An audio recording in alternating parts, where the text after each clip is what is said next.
In the 80s, having a fridge that made ice was like owning a Ferrari in your kitchen. Luxury was not discreet, it was big, bold, and meant to impress. From gadgets to clothes, from living rooms to phone lines, everything screamed status. If you had these things, everyone knew you belonged to a different world. Some kids lived surrounded by these luxuries, while the rest of us could only dream. These were not just objects, they were symbols of success, power, and privilege. Today, we are going back to remember what only rich kids could enjoy. Having a home library of VHS tapes was not just about watching movies, it was about showing off. In a time without streaming services, a shelf full of VHS tapes meant you owned entertainment on demand. Friends came over not just to hang out, but to browse your collection and pick a film for the night. These tapes were expensive. Owning the latest blockbuster could cost as much as $80 per tape, which made having dozens of them a true luxury. Each box on the shelf was a little badge of privilege, proof that your parents could afford more than just a rental card. VHS collections turned living rooms into miniature video stores. Movies like Star Wars, E.T., and Indiana Jones were displayed like trophies, not hidden away. Having them all gave you a sense of superiority, especially when your friend's parents only rented once a week. Rewinding tapes, fixing broken reels with a pencil, and organizing boxes became part of the routine. Owning a VHS library was more than a hobby, it was a symbol of having made it. A home intercom system felt like pure science fiction to most kids. The idea of speaking to someone in another room without moving was mind-blowing in an era before smartphones.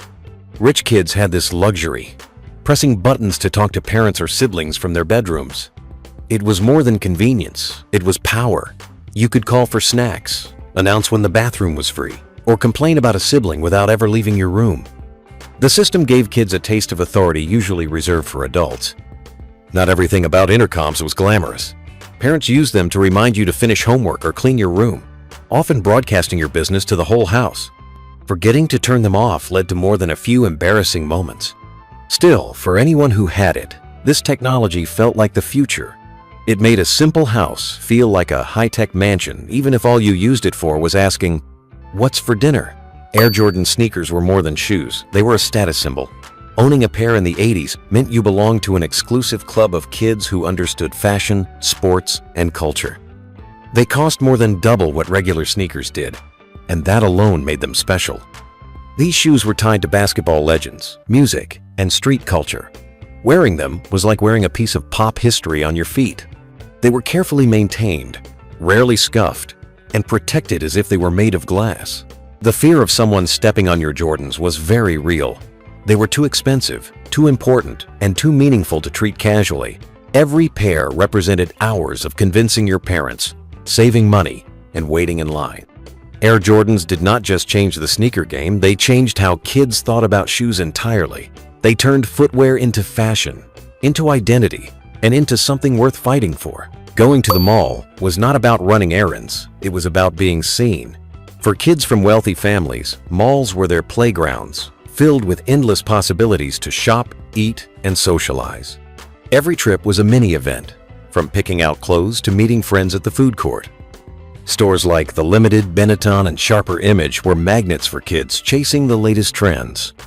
Shopping bags became badges of honor, each logo a reminder that you belonged in the world of the fashionable and privileged. Every new purchase was a fresh piece of armor in the battle to stay cool. It wasn't just about buying, it was about belonging. Malls offered a curated world where rich kids could show off their style and taste in public. It was a space where money quietly decided who mattered and who did not. Even the food court became part of the experience. From frozen yogurt to overpriced pretzels, everything screamed indulgence. Malls were more than shopping centers. They were cultural landmarks of teenage life. Having a refrigerator that dispensed ice and water was the height of kitchen luxury. Most families still used old trays you had to twist and crack. But this machine did it all for you automatically. It wasn't just practical, it was a status symbol sitting right there next to the microwave. French doors, sleek finishes, and built-in technology made these fridges feel futuristic. Kids showed them off like they were sports cars, offering friends cold water or ice with the push of a button. It was a quiet flex, a sign that your house was ahead of the times. Of course, they had their flaws. The loud noise, the spills, the jammed ice cubes, all part of the experience. Still, none of that mattered, because having one meant you had arrived. This appliance turned kitchens into high-end spaces before anyone called them that. It was more than cold drinks. It was proof your family was moving up in the world. What was the one thing you envied most growing up? Guess jeans were more than denim. They were a ticket to social status. The famous triangle logo on the back pocket meant you were fashionable, confident, and likely well off. In school hallways, these jeans spoke louder than words. Owning a pair wasn't easy. They cost as much as a week's groceries, and convincing parents was often a battle of pure persistence. But once you had them, you knew you belonged to an exclusive club. Fashion magazines and music videos helped fuel the craze. Guess became synonymous with cool, and celebrities wore them like badges of honor. Having a pair wasn't just about style, it was about acceptance. These jeans captured the essence of 80s youth culture. Bold, branded, and impossible to ignore. The grand piano was not just a musical instrument, it was a statement of wealth. Placed prominently in living rooms, these enormous pieces shouted sophistication to every visitor. Even if no one played, owning one was enough. They were expensive, delicate, and complicated to maintain. Families spent thousands, more for the look than the music. The shiny black finish and the brand name mattered more than how often the lid was lifted. Lessons often came with the package, whether you wanted them or not. The stress of scratching the surface felt greater than the pressure to play Mozart. It was furniture disguised as culture. Having a grand piano said one thing clearly: this house had money to spare. In the 80s, fashion was about sending a message without saying a word. A tiny crocodile or a polo rider stitched onto your shirt did exactly that. Lacoste and Ralph Lauren were the unofficial uniforms of wealth. These brands weren't cheap.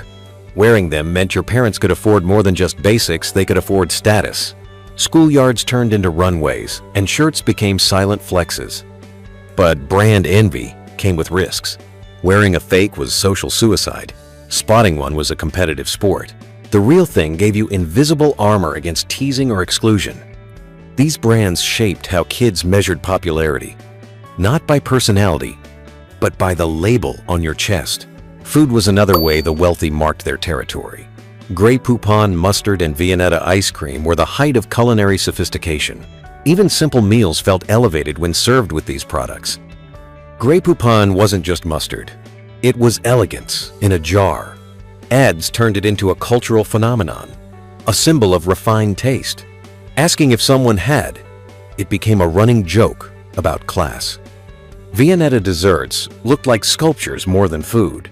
Its layered design made it a showstopper in any freezer. Finding it in a friend's house felt like discovering treasure. Together, these foods reminded everyone luxury could be tasted just as easily as worn. Wearing a Swatch watch was like wearing a piece of art. Colorful, bold, and wildly popular, these watches were designed to be noticed. One was good. Having several was even better. They were affordable luxury, not cheap, but not out of reach for the well-off. Kids stacked them on their wrists like trophies of good taste. Each new release brought fresh designs, making collecting them irresistible. Limited editions and collaborations turned them into must-have items. Swatch wasn't just a brand, it was a fashion movement. Even tan lines from too many watches became a badge of honor. In the 80s, your wrist told people who you were. And a Swatch said you were right on trend. What was the one brand that defined your childhood? Having your own phone line as a teenager was the ultimate symbol of independence. It meant no more fighting with siblings, no more parents picking up mid-call, and unlimited privacy. Friends could call without interrupting your dad's business conversations or your mom's recipes. Personal lines didn't come cheap. Phone companies marketed them directly to wealthy families, knowing the extra monthly bill was just another convenience. Some kids even had their own answering machines with custom messages. Beyond the technology, this luxury represented freedom. You controlled who could reach you, and when a huge deal before cell phones existed, it was about carving out your own space in a busy household. Having your own number felt like having your own apartment, even if your room was still covered in posters.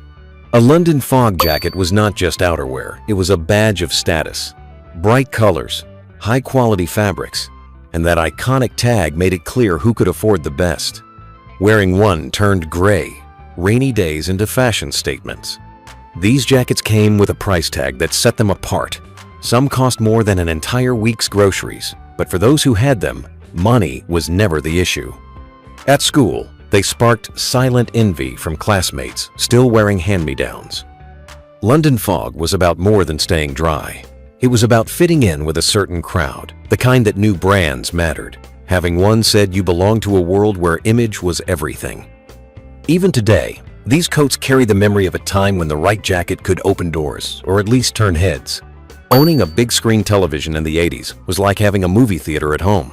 These massive machines took up half the living room and weighed more than most kids. They weren't just for watching shows, they were conversation starters. Size mattered more than picture quality. 50 inches of blurry color was still better than 20 inches of clear. Friends gathered for football games, movie nights, and Saturday morning cartoons around these technological giants. Furniture had to adapt.